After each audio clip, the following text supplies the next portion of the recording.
Hi viewers எல்லோருக்கும் வணக்கம். இன்னைக்கு சிந்து பைரவி நாடகத்தில் ஆறுமுகம் வந்து கேட்குறாரு பைரவி கிட்ட, நீ சஞ்சய் கிட்ட 20 லட்சம் ரூபாய் வாங்கினியா பைரவின்னு. உடனே உனக்கு யார் சொன்னா அப்படின்னு பைரவி கேட்குறாங்க. சஞ்சய் தான் சொன்னான் அப்படின்னு சொல்லிட்டு சொல்கிறாரு.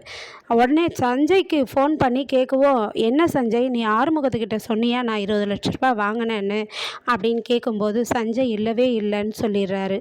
உடனே பைரவி வந்து சஞ்சய்லாம் பொய் சொல்ல மாட்டார், நீ தான் பொய் சொல்கிற அப்படின்னு சொல்லிட்டு கேட்குறாங்க. அப்போது ஆறுமுகம் சொல்கிறாரு, சரி விடு, நீ 20 லட்சம் ரூபாய் வாங்கினியா இல்லையா சொல்லு பைரவி அப்படின்றாரு. அதுக்கப்புறம் நீ வாங்கியிருக்க மாட்டேன் எனக்கு நம்பிக்கை இருக்குது, சரி நீ வாங்கியிருக்க மாட்டேதான் அப்படின்றாரு. உடனே பைரவி சொல்கிறாங்க, இல்லை நான் 20 லட்சம் ரூபாய் சஞ்சய் கிட்ட வாங்கினது உண்மைதான் அப்படின்றாங்க.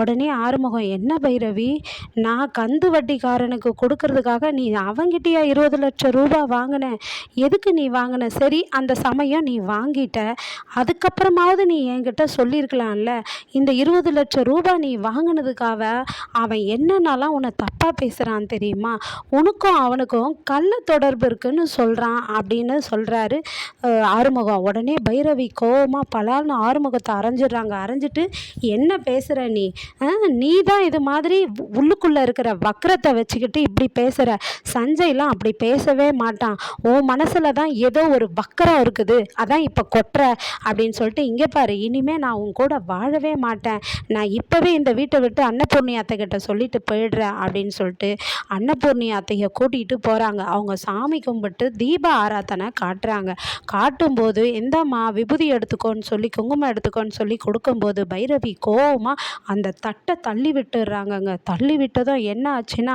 இது மாதிரி நான் இப்போவே இந்த வீட்டை விட்டு கிளம்புறேன், இனிமேல் நான் இந்த வீட்டில் இருக்க மாட்டேன் அப்படின்னு பைரவி சொல்கிறாங்க அன்னபூர்ணி கிட்ட. அப்போ ஷாக்காகி, என்னம்மா ஏன் பைரவி இப்படி சொல்கிறேன்னா, ஆறுமுகம் பைரவி இப்படி பேசுகிறான்னா நீ ஏதோ பண்ணியிருக்க, உன் மேலே தான் ஏதோ தப்பு இருக்குது, என்ன சொல்லு அப்படின்னாக்கா. அப்போ பைரவி சொல்கிறாங்க, எனக்கும் சஞ்சய்க்கும் கள்ள தொடர்பு இருக்குன்னு சொல்கிறான் அத்தை இவன் அப்படின்ட்டு. ஏன் ஆறுமுகம் அப்படி சொல்கிற அப்படின்னு கேட்டாக்கா, அம்மா நான் அப்படிலாம் சொல்லம்மா, அந்த சஞ்சய் தாம்மா சொன்னான், அதை தாம்மா நான் கேட்டேன் அப்படின்னு ஆறுமுகம் சொல்கிறாரு. உடனே பைரவி வந்து சொல்கிறாங்க, இப்போவே நான் எல்லா உண்மையும் உங்ககிட்ட சொல்கிறேன் அத்தை, சிந்து வந்து சிவாவை கல்யாணம் பண்ணும்போது வந்து ஆறுமுகத்தை கல்யாணம் பண்ணிக்கும் போது சிந்து ஓடிட்டதுனால என்னை வந்து ஆறுமுகத்துக்கு எங்கள் அப்பா எல்லாருமே கல்யாணம் பண்ணிக்க கேட்டாங்க. சரின்ட்டு நான் அந்த கல்யாணம் எனக்கு விருப்பம் இல்லை, அதனால் ஆறுமுகத்துக்கிட்ட போயிட்டு எனக்கு இந்த கல்யாணத்தில் விருப்பம் இல்லை, நீங்கள் வந்து என்னை வேண்டான்னு சொல்லிடுங்கன்னு கெஞ்சினேன். கடைசியில் ஆறுமுகம் மணமேடை வர வரையும் ஆறுமுகம் எப்படியாச்சும் இந்த கல்யாணத்தை நிறுத்திடுவார், என்னை வேண்டான்னு சொல்லுவாருன்னு நான் எதிர்பார்த்தேன். ஆனால் ஆறுமுகம் அதையும் மீறி என் கழுத்தில் தாலியை கட்டிட்டாரு, எனக்கு விருப்பம் இல்லாமல் தான் இந்த வாழ்க்கையை நான் வாழ்ந்துட்டுருக்கேன் அப்படின்றாங்க. அதனால் எனக்கு இந்த கல்யாணத்தை இப்போவே ரத்து பண்ணிடுங்க, நான் இந்த வீட்டை விட்டு போயிடுறேன் அப்படின்னு சொல்கிறாங்க. உடனே ஆறுமுகத்தை கேட்குறாங்க அன்னபூர்ணி, என்ன ஆறுமுகம் பைரவி சொல்கிறதெல்லாம் உண்மையா அப்படின்ட்டு. உடனே ஆமாம்மா அப்படின்றாரு. பலால்னு ஒரு அரைகிறாங்கங்க அன்னபூர்ணி.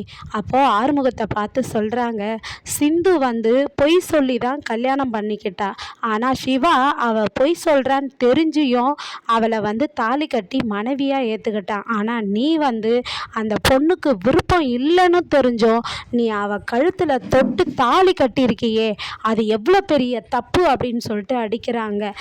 அப்புறம் அடித்ததும் பைரவி சொல்கிறாங்க, அத்தை நீங்கள் எப்படி சிந்து சிவா கல்யாணம் வந்து சிந்து பொய் சொன்னதும் அந்த கல்யாணத்தை ரத்து பண்ணி வச்சிங்களோ, அதே போல் இந்த கல்யாணமும் விருப்பம் இல்லாமல் நடந்ததுனால எங்களுக்கும் ரத்து பண்ணி விட்டுடுங்க, சிந்துக்கு ஒரு நியாயம் எனக்கு ஒரு நியாயமா, அதனால் இந்த முடிவை எடுங்க அப்படின்னு சொல்கிறாங்க. உடனே அப்படியே இடிஞ்சு போய் இருக்கிறாங்கங்க அன்னபூர்ணி. நாளைக்கு இன்னும் இந்த கதையில் என்னென்னலாம் கலவரம் நடக்கும்ன்றத தொடர்ந்து காத்திருப்போம். நன்றி, பாய்.